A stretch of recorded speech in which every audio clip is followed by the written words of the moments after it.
That's the 45th edition of the G7 summit that is underway in France. A host of bilaterals are underway as we speak, a range of issues from trade to regional tensions on the table. A while ago, French President Emmanuel Macron and Canadian Prime Minister Justin Trudeau met for bilateral discussions. A summit on climate change and biodiversity is also underway. Climate and global warming remaining dominant issues at the summit. Yesterday, Macron said that leaders of the world's major democracies were nearing an agreement on how to help fight the fires raging on in the Amazon and repair the damage. On Syria. We're going to congratulate you on the Ashes. No, we're not. We're not. Two to go. We're not people. Anything to God. Two to go. It was a great match. Here we go. The Prime Minister of the UK, Boris Johnson, and Australian Prime Minister Scott Morrison also met for bilateral talks on the sidelines. Yesterday, all the leaders had gathered for a group photograph at the French resort that is hosting the summit. Free trade, absolutely. What's going on in the Asia-Pacific region? There's a lot of details.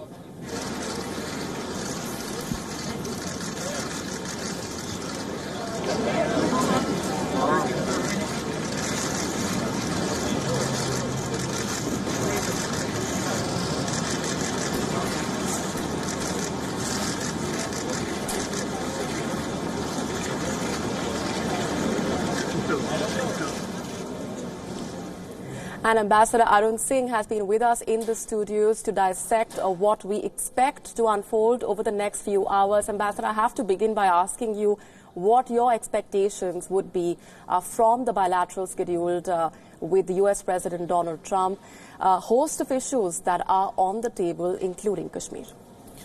While there are different dimensions to the bilateral cooperation with the U.S., trade, investments, technology, defense, regional issues, Afghanistan, Indo-Pacific, I suspect that the focus would be on two issues. One would be on trade-related issues. Over the past several months, there has been friction and negativity in the India-US relationship because of the excessive focus that the US has brought on trade-related issues and their asks from India in terms of giving concessions on tariffs, in terms of differences related to digital economy, towards data localization. So I'm sure this would be one area of focus because President Trump, not just related to India, but in all other relationships, has put a lot of focus on the trade and economic relationship. You are seeing the tensions he has in the US-China relationship related to trade. The second would certainly be related to regional dimensions of Kashmir issue.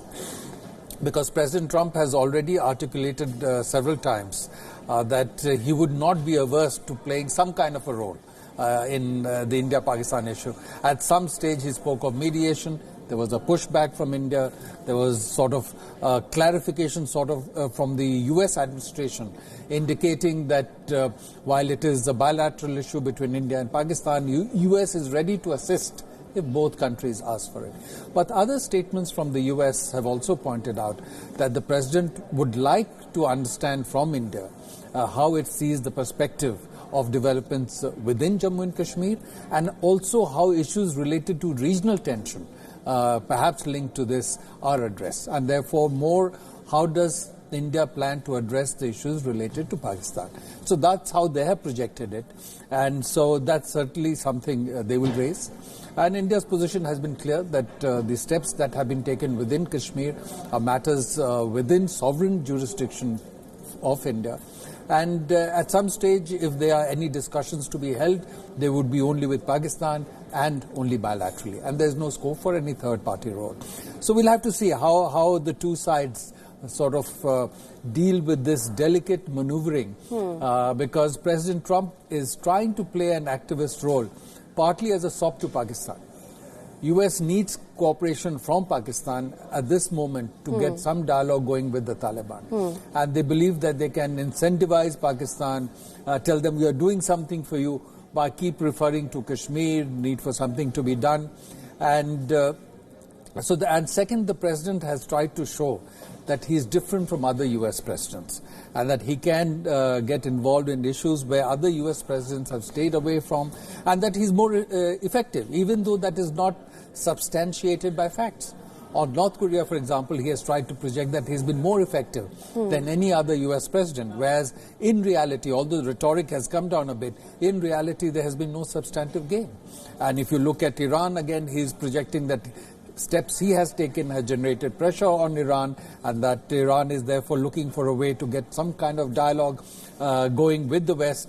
He will certainly project the presence of the Iranian foreign minister in Biarritz at this time as a reflection of Iran feeling itself under pressure and wanting to get into some kind of a dialogue. Right. So he's tried to project that he's taken unconventional paths, something that has not been done before, and he's been effective.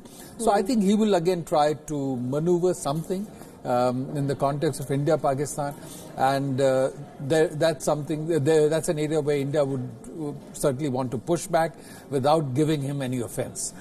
Because when you give him any offense, he really doubles down. So I think there would be some delicate handling required. It's interesting how you're saying that all of this will happen given how unpredictable US President Donald Trump is known to be. So taking a cue from what you just said, the issue of mediation, as many as 3 times, he's talked about it, and he's received a lot of backlash, not just from the international community, of course, from India, but also domestically. This has not been a good time for US President Donald Trump to be making those statements, but at the same time, given 2020, he's been compelled to make those noises to try and, like you're saying, project that he's trying to act like the activist and as a crusader for peace. So as you can see, beyond a point, he doesn't seem to care. Yeah. Even on North Korea, he's been criticized within the US, criticized internationally. But he keeps saying that Kim Jong-un has kept the agreement he had with him, some verbal agreement not to test long-range missiles, and he has not carried out any nuclear tests. And the Japanese Prime Minister, who was sitting next to him, was constrained to point out that the kind of test North Korea has done is in violation of UN Security Council resolutions. Right. And therefore there are certain international agreements and resolutions that are also important. But sort of experience has shown that whenever he is criticized, he tends to double down and not really go back on what he has said. And when he's criticized very strongly, his reaction is even more negative. So we have to see how this plays out. In the context of China, he sent contrary signals. Right. Yesterday, there was a statement attributed to him that he's having second thoughts on trade relations, on the kind of measures he has taken with China. And people interpreted that as suggesting that he wants to soften the measures. And then White House came out with a statement that the media has misunderstood, and what he wanted to say was that he would have liked to raise tariffs even higher. And then today he has said that China has called and now wants to do a deal, and he's authorizing talks to take place. So there is a lot of unpredictability in the way he's handling, and his whole effort, I think, is to create unpredictability, create uncertainty, and to see if through that he can enhance pressure. Right. And but many others would argue that although China is engaging in these discussions, the general message coming out from China is that they seem to see it as something that will sustain over a long period of time, and that they are prepared for a long haul in terms of a tense relationship. And like we've been discussing, the very presence of the Indian Prime Minister at the G7 summit has been a growing indication of India's significance at the international stage, coming after a personal invitation from the French President Emmanuel Macron.